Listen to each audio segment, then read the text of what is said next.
The moment Gianni Infantino stepped up to the podium to announce the expanded format for the upcoming FIFA World Cup, the cracks were already starting to show.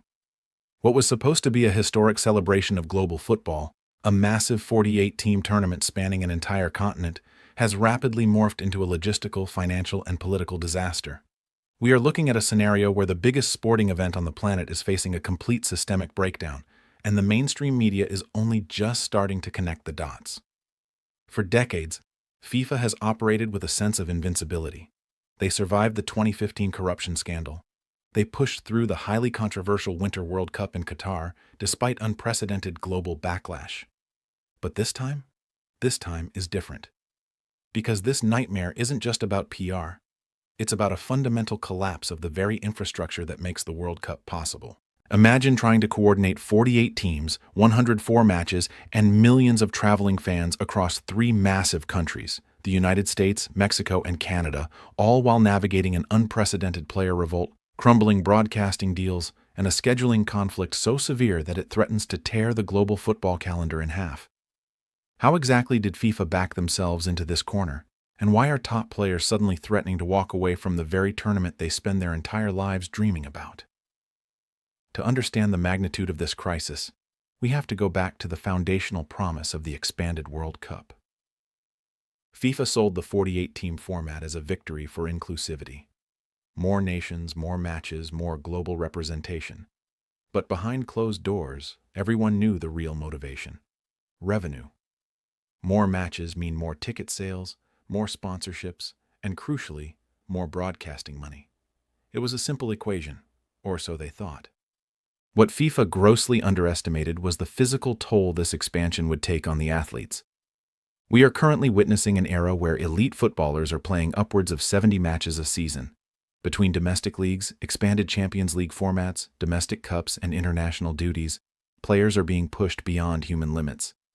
The introduction of the expanded Club World Cup was the tipping point, but the 104-match World Cup format is the bomb that just detonated. Let me ask you something before we dive deeper into the financial collapse. Do you think it's fair that the players, the actual product that FIFA sells, have absolutely zero say in how many games they are forced to play? Drop your thoughts in the comments right now, because this is the exact debate that is tearing the sport apart as we speak.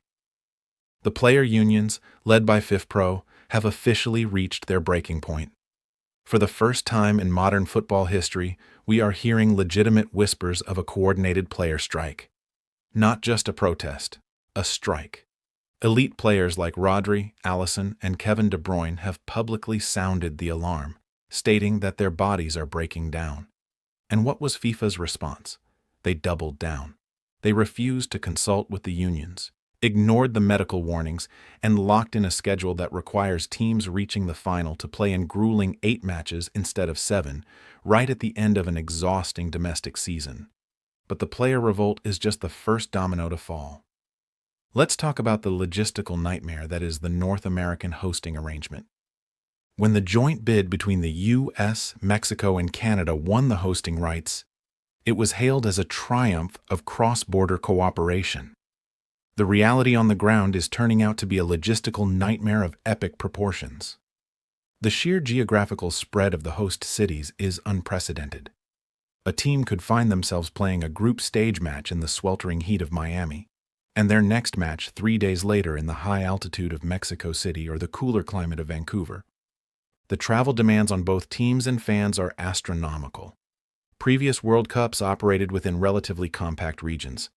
Even in massive countries like Brazil or Russia, FIFA was able to cluster group stage matches to minimize travel. But with 48 teams, the clustering system has completely broken down.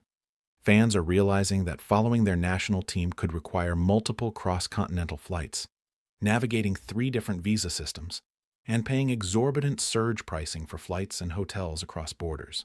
And this brings us to the most guarded secret inside FIFA headquarters right now: the broadcasting rights crisis. For years, FIFA has relied on broadcasting rights as their primary cash cow. The entire financial model of the organization depends on networks paying billions for the exclusive rights to broadcast the tournament. But the 48-team format has created a massive problem.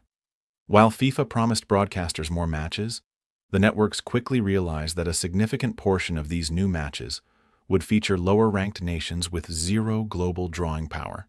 Broadcasters are looking at the math and pushing back.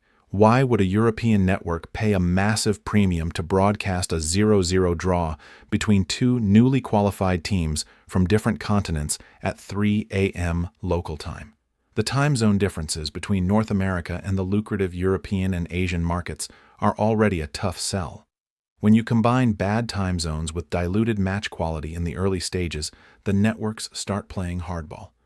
We are seeing unprecedented delays in finalizing regional broadcasting contracts, with FIFA reportedly having to lower their asking prices in key markets just to get deals across the line. If you are finding this breakdown of FIFA's hidden crisis valuable, go ahead and hit that like button. It really helps push the truth out to more football fans who need to know what's actually happening behind the scenes. Now let's look at the infrastructure disaster unfolding in real time. You would think that bringing the World Cup to the United States, a country with a massive abundance of state-of-the-art stadiums, would be easy. But there's a catch. Most of these stadiums were built for the NFL, not for FIFA-regulated football. The pitch dimensions in several high-profile American stadiums are too narrow to meet FIFA's strict requirements. This means host cities are currently being forced to undertake massively expensive last-minute renovations to widen the playing surfaces. This involves removing lower bowl seating, altering structural foundations, and in some cases, completely redesigning the stadium's lower concourse. Who pays for this? The local taxpayers. Cities that bid on hosting rights based on initial cost estimates are now realizing they have been handed a blank check of liabilities. We are seeing local governments actively clashing with FIFA organizers over who covers the cost of these mandatory renovations, security upgrades, and VIP accommodations. The promise of an economic boom is quickly fading as cities realize that FIFA keeps the lion's share of the revenue while leaving the host municipalities to foot the bill for the infrastructure. What's fascinating is how the mainstream sports media is covering this up. If you look at the official press releases, everything is on track. Everything is fantastic. But if you talk to the ground-level organizers, the security coordinators, and the federation insiders, they will tell you a completely different story. They will tell you that the 48-team expansion was rushed, poorly planned, and executed with zero regard for the realities of modern travel and logistics. This is a classic case of corporate hubris. FIFA believed that the World Cup brand was so untouchable, so universally loved, that they could endlessly expand it without breaking the core product. They treated the tournament like a rubber band, stretching it further and further to extract more cash, completely ignoring the fact that eventually the rubber band snaps. And the fans are the ones who will ultimately suffer. The purity of the 32-team format, where every single match mattered, where the group stages were tight, dramatic, and unforgiving, is gone. We are entering an era of bloated group stages where 3 teams might advance, leading to dead rubber matches and teams playing for a draw to secure a safe passage to the round of 32.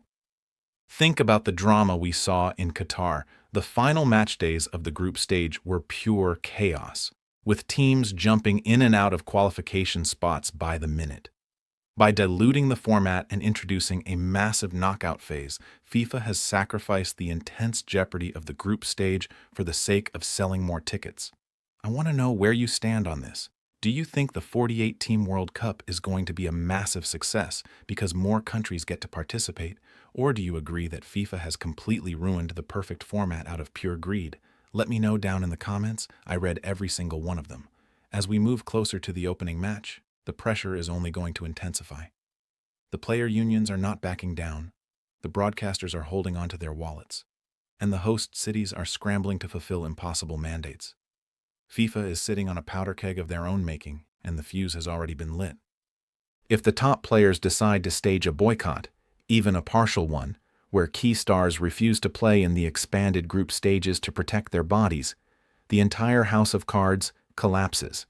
The broadcasters will demand refunds, the sponsors will pull their activations, and FIFA will be forced into the most humiliating retreat in the history of sports administration.